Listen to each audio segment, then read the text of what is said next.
guys, welcome to part 5 of Work Desk to Work Out with me, Kevin Farrell, online coach at Complex Fitness and head coach in Full Body Workhouse Roscommon.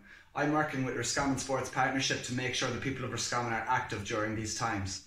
Now we're on to part 5 of the series, and what we're going to touch on today is lifestyle choices and controlling the controllable, which is very important. So just something to think about throughout the whole thing. We are only looking at the controllable. I understand there's things people have to do in their daily lives, be it with family commitments or work, that aren't so much as under your control as the things I'm going to talk about today. But what I'm talking about is really taking control of those things that you do have full reign on. So we're just going to go through really quick points, very simple. Again, the simpler the better. The easier it is for you to follow these steps, the more you're going to adhere to them, the easier they're going to be for you to succeed from them, basically. So the first one I'm looking at, and definitely without a shadow of a doubt, the one that's most important and underappreciated is sleep.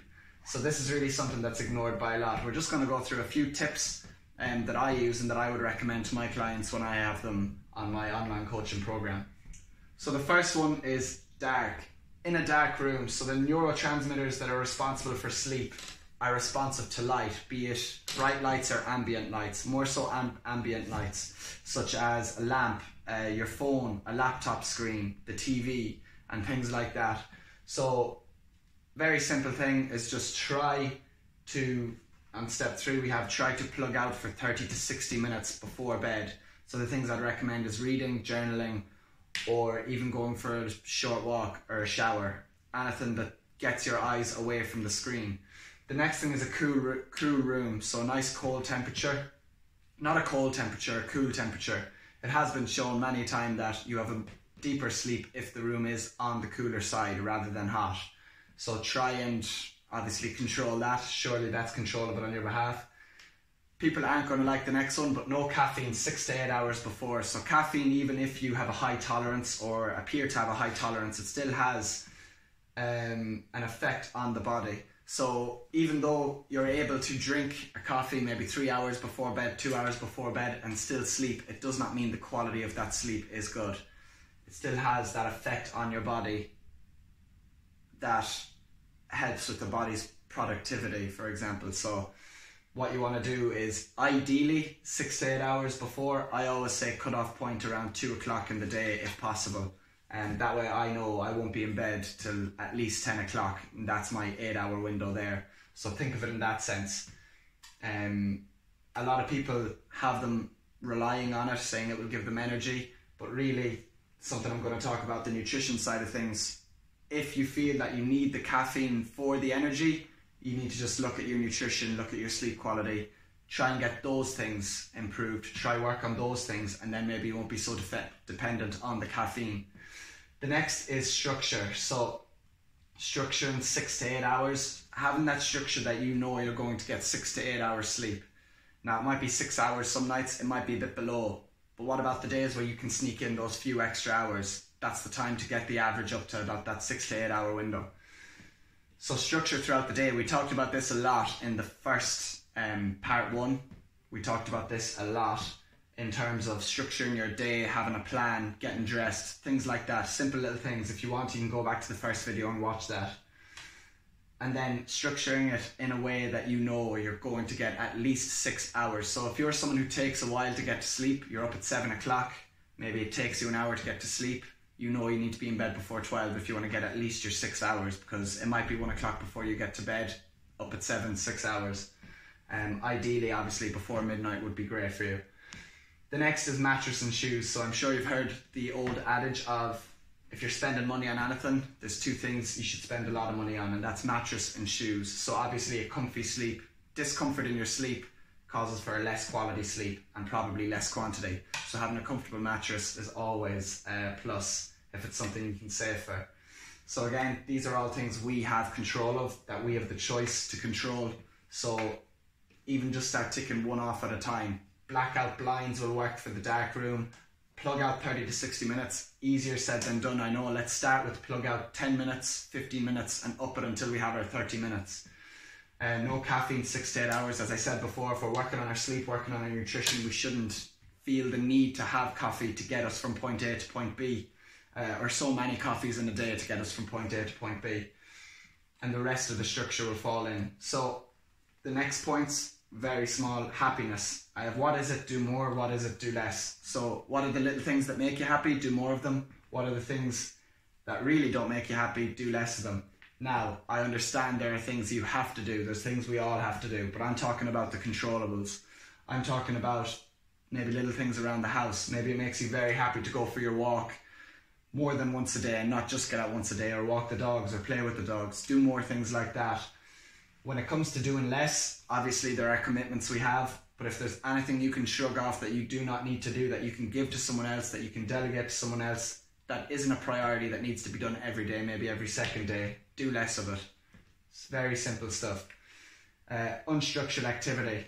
There's a whole section on unstructured activity. I want you to go back to part 2 and part 3. So part 2 talks about a light bit of activity, and part 3 talks about the whole metabolism and side of and benefits of unstructured activity, which is basically your exercise that isn't aimed to be exercise. So it's everything that's not your 1 hour a day where you exercise. It's your movement throughout the day, it's your lifestyle choices, it's your schedule, it's your walking, it's your cleaning, it's everything you do that's not exercise. Then we're moving on to nutrition. So I have a very simple thing called use your hand. I'm going to go through that after I touch on all these. So the first one is micronutrients. A lot of people are really not obsessed, but really do prioritize their macronutrients, which are protein, fats and carbs, which is great. Obviously it's good to understand those, but micronutrients are highly undervalued. I'm just going to put in fruit and veg as the term. So fruit, I'd say 2 to 3 pieces a day throughout the day, so not all in one bunch.